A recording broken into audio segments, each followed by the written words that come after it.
Welcome, dearly beloved anointed ones. When truth finally walks into the room, every lie that danced before it freezes mid-step. For years, they laughed at you, like you were the plot twist that forgot its own script. They watched your downfall like spectators at a circus, waiting for the lion to forget it was royalty. But time, that quiet, merciless historian, had other plans. It began writing your vindication in places even you didn't know were sacred. And now, something wild is happening. The same mouths that mocked your name are now using it as proof of truth. The irony is so rich it could pay off their karmic debts.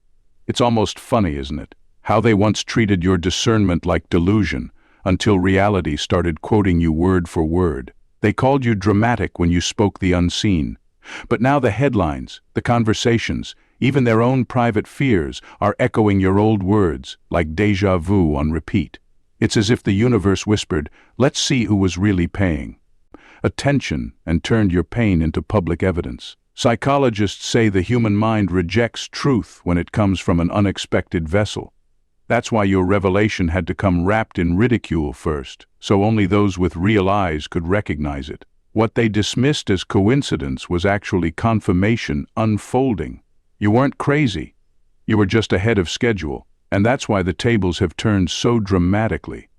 Your name, once used as a punchline, now sounds like prophesy in. Their mouths. They're quoting you at dinner tables, referencing you in debates, sliding your wisdom into conversations like it's their own. Because deep down, they know the truth finally chose sides. This isn't revenge, it's revelation with a sense of humor. The same stage they built to discredit you has become your pulpit.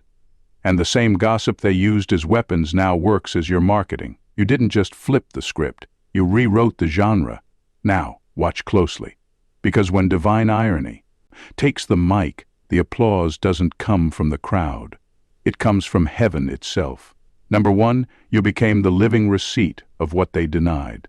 They spent years calling you delusional, dramatic, or too deep. Every time you spoke truth, they rolled their eyes like you were reaching for something that didn't exist. You warned people about things they couldn't yet see, but because the proof wasn't immediate, they branded you a liar or a troublemaker. You weren't trying to prove you were right. You were simply speaking what your spirit knew. But here's the beauty of truth. It doesn't need approval. It only needs time. And now the same people who mocked your insight are using your name as evidence. You became the living receipt of what they denied.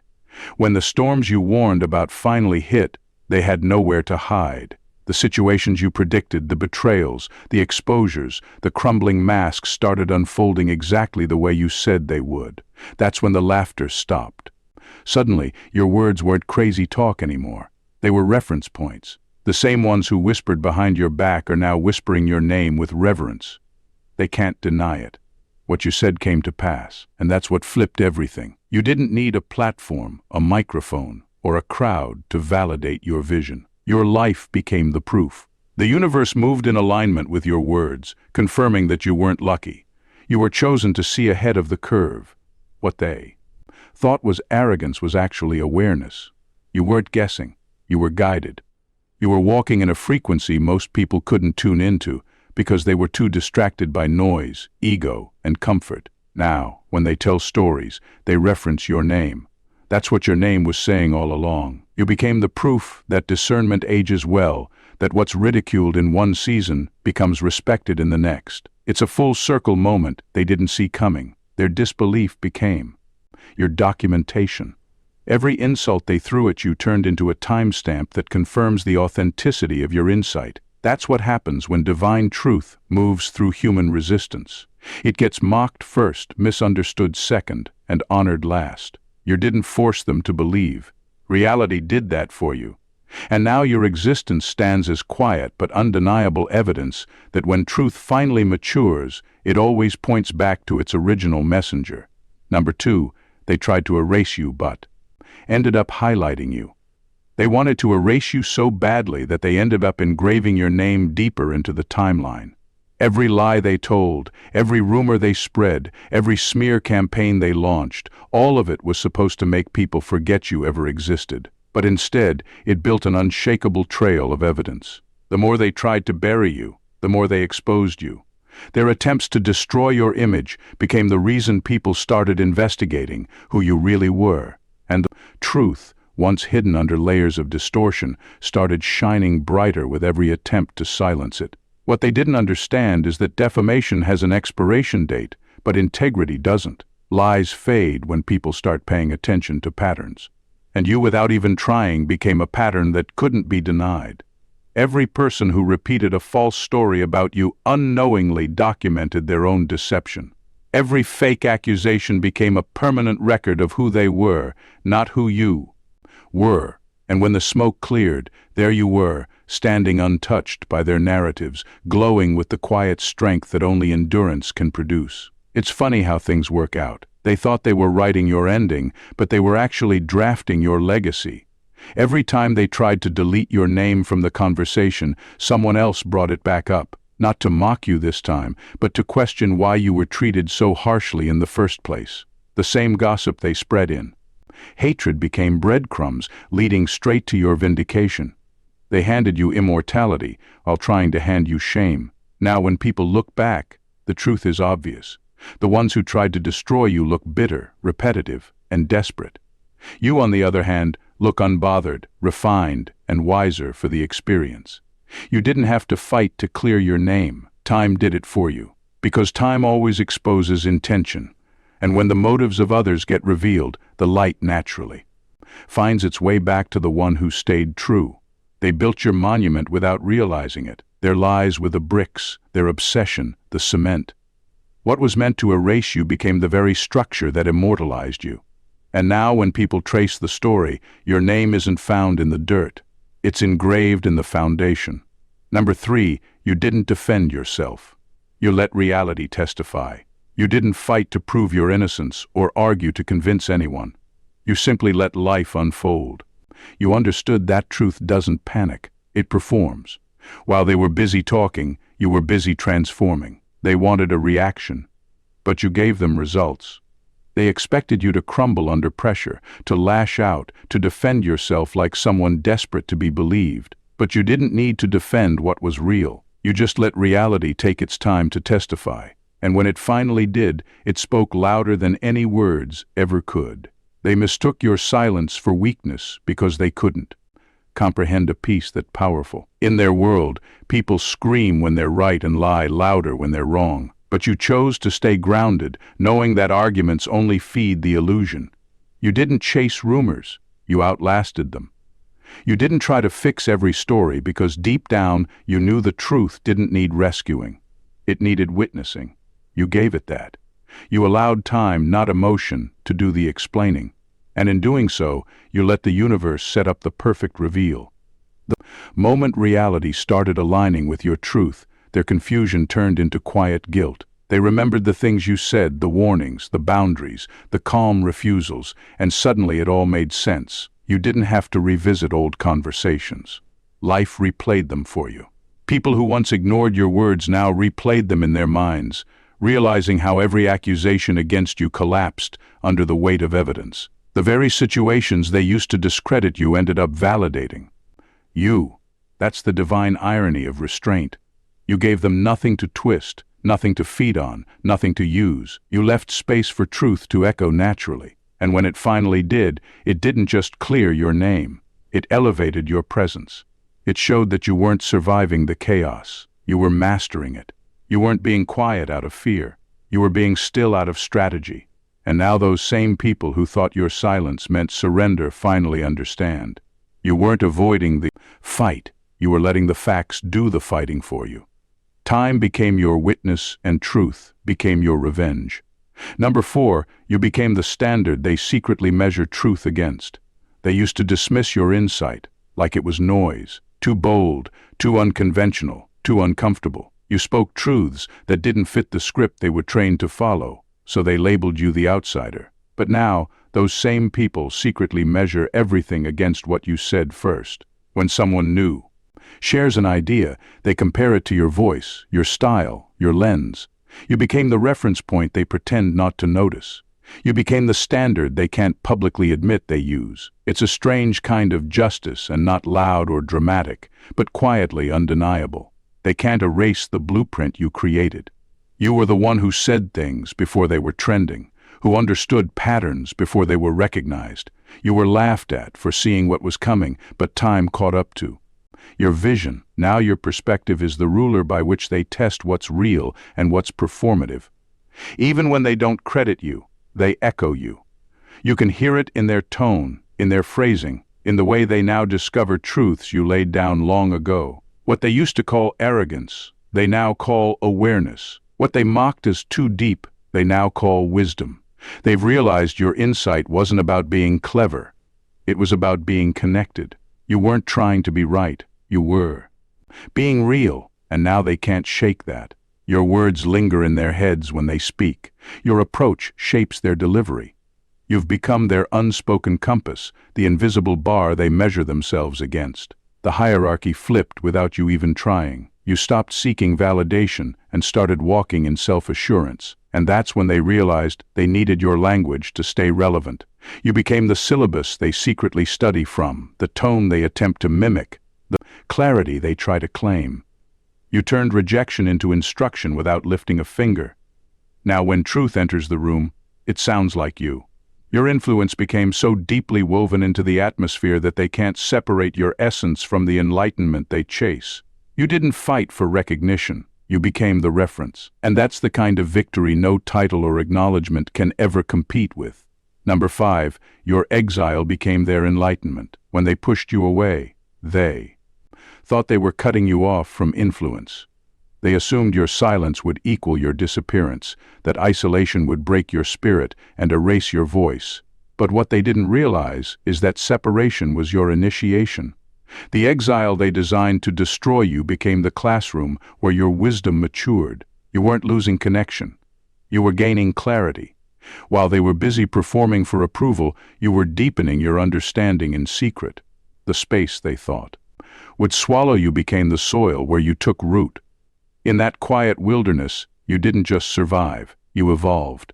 The noise stopped, and suddenly you could hear the deeper frequency of truth that most people never slow down enough to catch. You started seeing patterns, decoding behaviors, and gaining revelation about life, people, and purpose. You learned that isolation isn't punishment when it's divine. It's protection. While your mind and spirit expand beyond the ordinary, you weren't being hidden because you were irrelevant. You were being refined because you were essential. Now the irony is almost poetic. The same people who once mocked you for being alone now borrow your language to sound insightful. They use phrases you birthed in pain as if they discovered them in peace. They quote your mindset without understanding the process that produced it. Your wilderness became their wisdom. They don't even realize the words they speak to sound spiritual are fragments of your survival notes. You disappeared in what looked like disgrace, but that disappearance was your transformation. You came back different, quieter, sharper, and carrying a weight that can't be faked.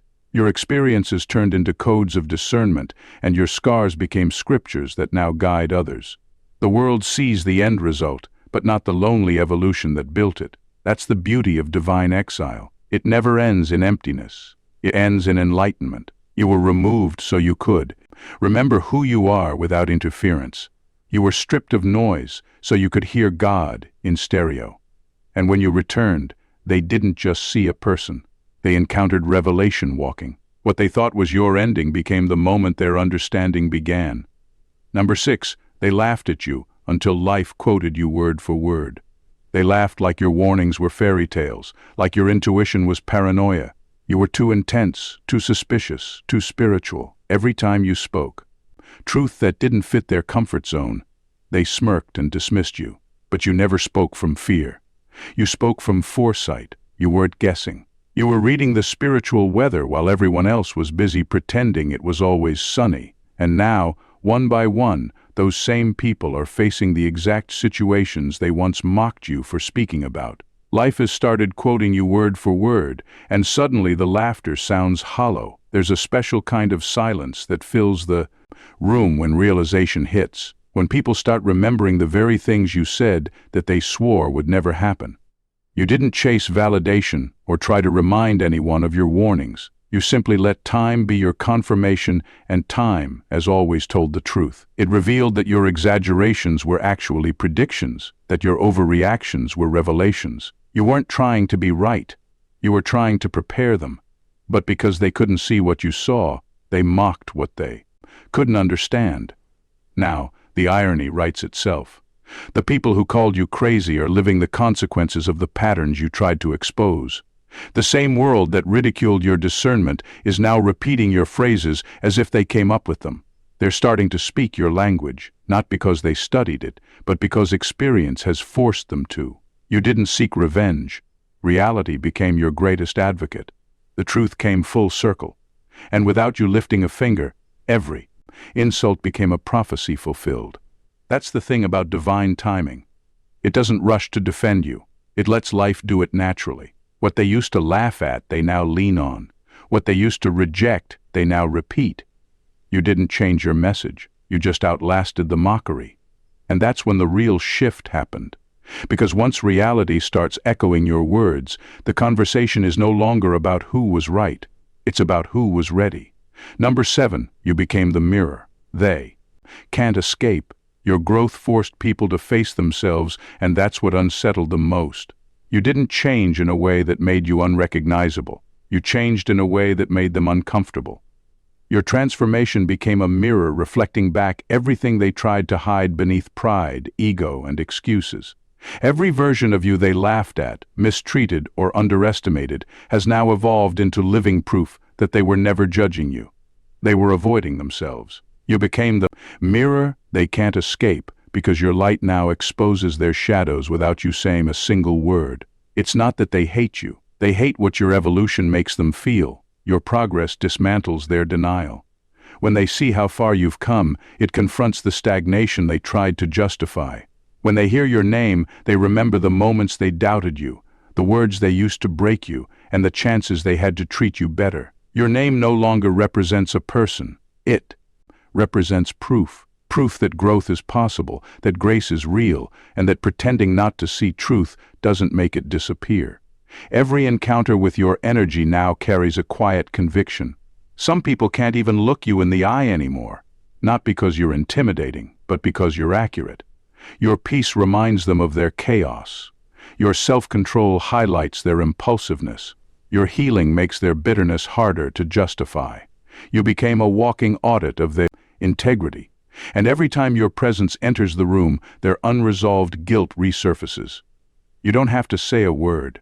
Your existence tells the whole story. The irony is that the very people who tried to dim your light now squint when it shines. They built narratives to make you small, but your growth made those stories collapse under their own weight. You outgrew their perception, and now your evolution plays on repeat in their conscience. That's the quiet revenge of authenticity. It doesn't scream or boast. It simply lives so truthfully that it forces everyone who doubted you to reckon with what they denied. You didn't just rise, you revealed. And now your life itself has become the mirror they can't turn away from because deep down they know it's not you, they see. It's everything they tried to avoid within themselves. Number 8, they used to say, "Who do you think you are?" Now they ask, "How did you know?" They used to throw that question at you like an insult. Who do you think you are? It was their way of shrinking your confidence, of trying to make your certainty look like arrogance. Every time you spoke truth that stretched beyond their understanding, they treated it like a joke. You were doing too much, thinking too highly of yourself, or trying to act special. They couldn't see that what guided you wasn't ego. It was alignment. You weren't claiming superiority. You were following instruction. But now that the things you said have unfolded with precision, the question has changed. They no longer challenge your authority. They inquire about your accuracy. How did you know? That shift in tone tells you everything. It's not just that they believe you now. It's that they recognized something greater was operating through you. They realized your insights weren't random thoughts. They were revelations. You didn't predict, you perceived. You weren't guessing your way through life. You were being guided step by something divine, and what they once called coincidence has become confirmation stacked upon confirmation. They're seeing that your knowing wasn't luck. It was leadership from above. What's striking is how life humbled the same mouths that once mocked your awareness. When they saw your discernment come to life, the laughter stopped.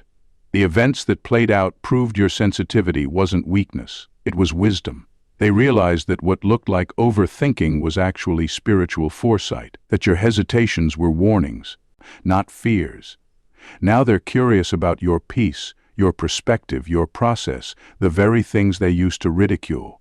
The mockery turned into respect, and the disbelief turned into quiet confession. That's what happens when truth matures. At first it sounds foolish, then it becomes undeniable. And once it manifests, even the skeptics start studying it. They can't explain how you knew, they just know you were right. You didn't get there by intellect or luck. You got there by obedience. That's what separates intuition from divine instruction. Intuition guesses. Divine instruction guides. And that's what they finally understand. You weren't trying to be seen. You were simply following what was already written for you. Number 9, you became the proof that prophets don't need platforms. You never needed a stage to make your voice matter. Your life became the message. While everyone else was busy building audiences, you were building alignment. You didn't preach for applause or attention. You lived what you spoke, and that's what gave your words weight. People may not have liked you, but they couldn't deny that your discernment was accurate. You were consistent long before you were recognized. You didn't talk about integrity, you demonstrated it. You didn't quote wisdom, you embodied it. That's why your message carried power even without a microphone. You proved that real prophets don't need platforms. They just need purity. Your credibility wasn't built on who shared, your posts, or how many people followed you. It was built on how reality kept confirming what you said. The universe echoed your insight through events, signs, and outcomes that no algorithm could manipulate. You didn't have influence because of exposure. You had exposure because of influence. People started realizing that your words weren't random opinions. They were reflections of higher alignment. You didn't need to convince anyone. You just needed to stay true. And because you did, your message began traveling further than you did. People started quoting you without giving credit, repeating your thoughts as if they were their own, using your revelations to sound enlightened.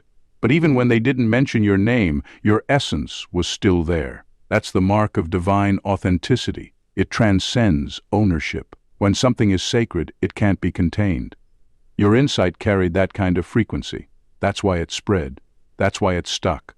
The irony is that while many chased platforms to sound important, your absence made you louder. Your silence carried authority. You didn't need to announce yourself because life itself announced you. People didn't follow you because of branding. They followed because of resonance. And now your words are treated like scripture, not because you demanded reverence, but because truth stamped its seal on your spirit. You didn't chase validation. Clear as throat, you became verification.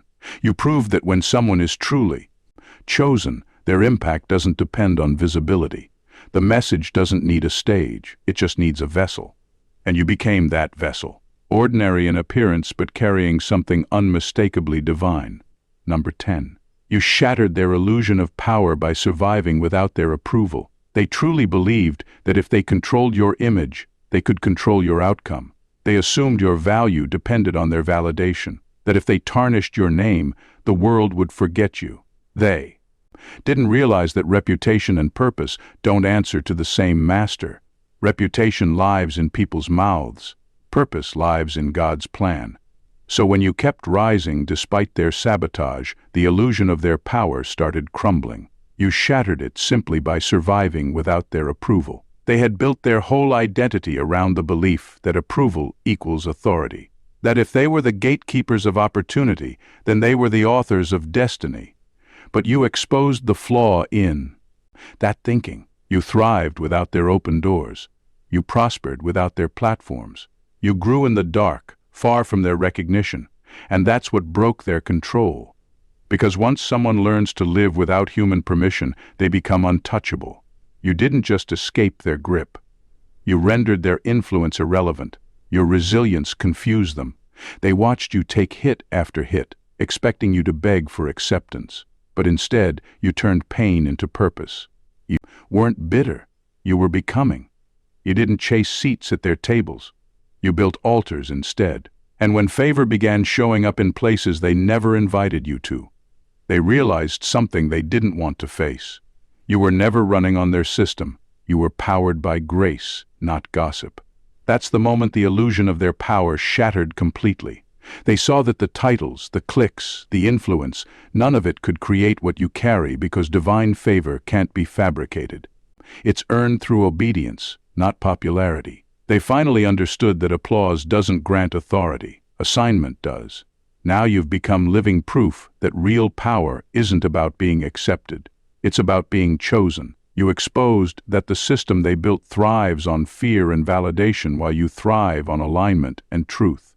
They used to think cutting you off would end your story, but instead, it highlighted the source of your strength. You didn't just survive without their approval. You flourished. And in doing so, you prove that no human hand can shut a door God Himself has unlocked. Number 11. You were the undeniable evidence that purity outlasts politics. They tried to bury you under politics, not the kind written in books, but the silent kind whispered in rooms full of hidden agendas and smiling faces. They used gossip like a sword and alliances like armor, believing corruption could outmaneuver character. You didn't play their game. You chose integrity over influence, truth over theatrics, and stillness over schemes. They mistook your quietness for weakness, not realizing that purity has its own kind of power, the kind that doesn't fade when the lights go out. They relied on manipulation to rise, but you relied on alignment. You didn't bend the truth to fit into rooms. You let truth build a room around you. And when their false alliances began to crumble, your consistency remained unshaken. You weren't loud, but you were lasting.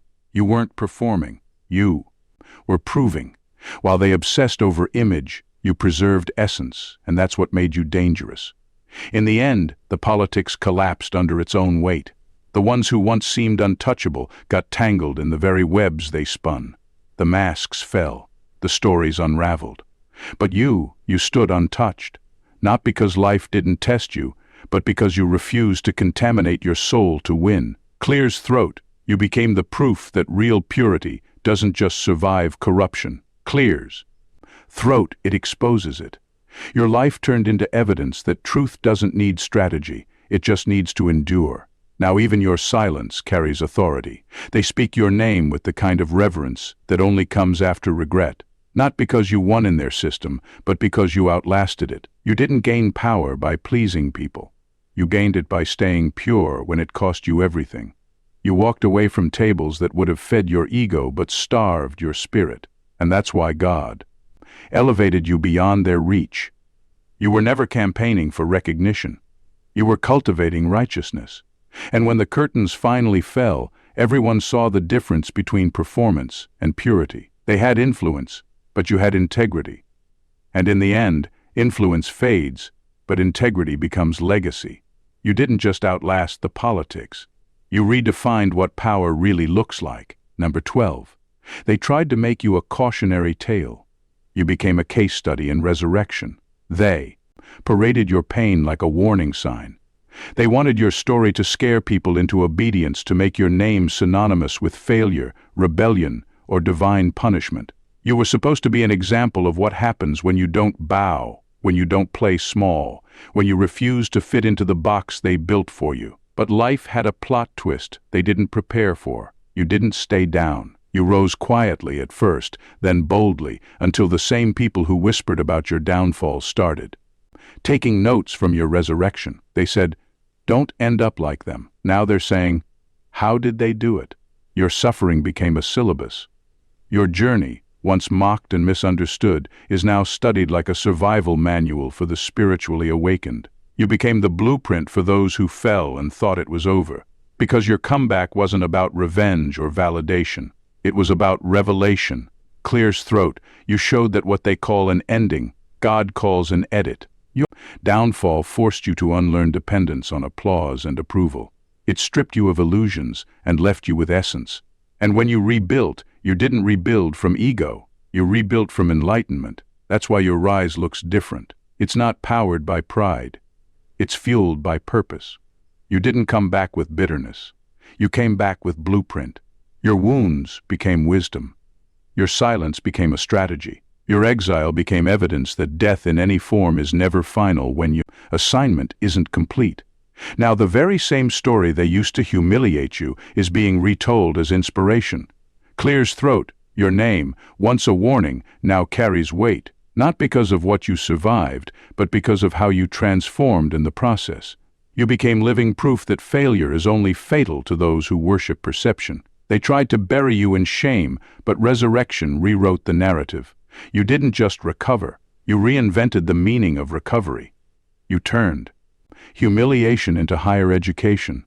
You flipped the moral of their cautionary tale because what they meant to discourage others has now become the reason so many believe again. Not in perfection, but in divine rebirth. You are no longer the warning, you're the testimony. Number 13. The same mouths that lied about you now quote you to sound wise. It's funny how the same mouths that once distorted your truth now echo it word for word. They lied, twisted, exaggerated. Yet somewhere along the line, they started borrowing your language to sound intelligent. Your tone, your rhythm, your insight, all repackaged as their own. They used to call you crazy, dramatic, or too deep, but now your words have become the very vocabulary they use to seem enlightened. It's poetic justice at its finest. They couldn't kill your truth, so they started quoting it. They mimic your mannerisms, repeat your ideas, and even watermark your wisdom with their own names. But truth has a spiritual fingerprint, an undeniable vibration that can't be forged. It carries the scent of authenticity, the cadence of divine experience. So even when it's copied, people can feel the difference. That's why, no matter how many times they repeat you, it still points back to you. The echo only exposes the origin. The imitation only highlights the anointing. At first it stung, hearing your truth on their tongues after they ridiculed you for it. But now it's almost poetic because without realizing it, they became your amplifiers. They broadcasted what they once buried. They spread your message while pretending it was theirs. And life has a sense of humor. Because every time they speak what you once lived, they testify on your behalf without knowing it. Their imitation is the confession. Their plagiarism is the proof. They wanted credit without character, revelation without refinement, wisdom without warfare. But what they fail to realize is that revelation isn't just information, it's transformation. You earned your insight through fire, not filters. Your wisdom came from scars, not seminars. They can copy your words, but they can't copy your becoming. That's why your essence remains untouchable. So, let them quote you. Let them pretend they don't remember where it came from. Because every borrowed truth still vibrates with your signature frequency. Every time they try to sound like you, the universe gently reminds them who originated it. You don't have to say a word. Your truth speaks fluently. In every echo. Number 14. Your existence became the proof that God plays long games. They thought they were watching your downfall, but heaven was simply taking notes. Your pain wasn't punishment. It was preservation. While they were celebrating your so-called failure, God was setting the stage for a return so undeniable that even your enemies would have to admit it was divine. You weren't being humiliated. You were being archived. Every betrayal, every rumor, every delay was carefully recorded. So that when the tables turned, no one could deny who had been favored all along. The truth is, God doesn't rush vindication.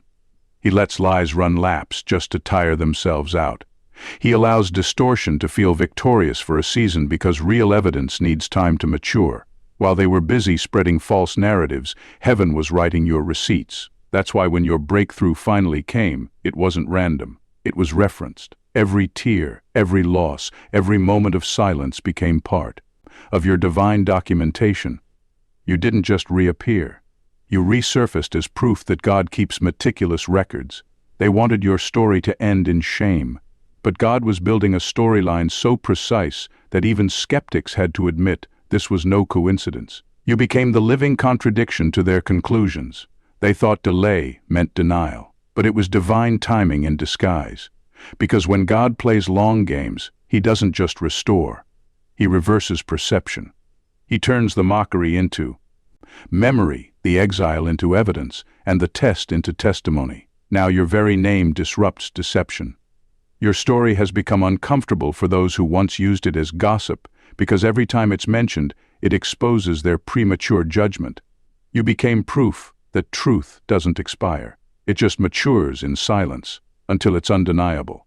The same people who thought you were finished now have to confront the fact that heaven never stopped writing. Your life teaches one powerful reality. God doesn't lose in the short term. He wins in the long arc. The setup was strategic, the silence was sacred, and the outcome surgical. You didn't just survive the waiting. You became evidence that divine justice is patient, precise, and public. Truth took its time, but when it returned, it brought the receipts.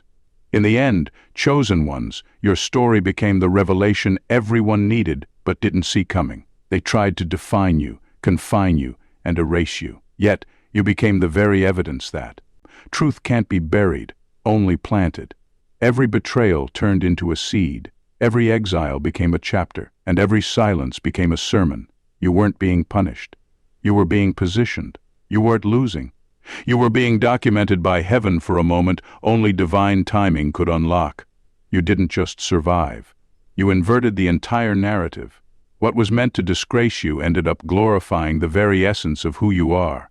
They used your name in mockery, but now they use it to measure truth. They called you delusional, but now they call you ahead of your time. And the beauty of it all, you never had to fight for recognition. Your results spoke for you. You became the proof that divine authenticity outlasts every false storyline, every rumor, every imitation. Your journey shows the world what happens when God's timing meets human resilience. The same ones who thought you were finished now use your story to inspire others. The same mouths that lied about you now echo your words to sound wise, and the same system that tried to exile you now quietly studies your blueprint. You flipped the script not by force but by faith, not by power but by presence. Because when heaven endorses your purpose, no human opinion can cancel your impact. Every moment of pain was a prophecy in disguise. Every misunderstanding was a mirror exposing the difference between illusion and insight. You became living proof that purity outlasts politics, that resurrection follows ridicule, and that divine timing makes even your humiliation holy. The truth didn't just return, it returned wearing your name. So if this message resonated with you, don't keep it to yourself. Someone out there needs to be reminded that divine vindication is never late. It's layered. Make sure you subscribe to the channel, like, comment, and clears throat. Share this video with someone who's walking through their own storm, because your voice could be the reminder that the long game of God always ends in glory. And when it's your turn, the same mouths that doubted you will declare they were right all along. God bless you.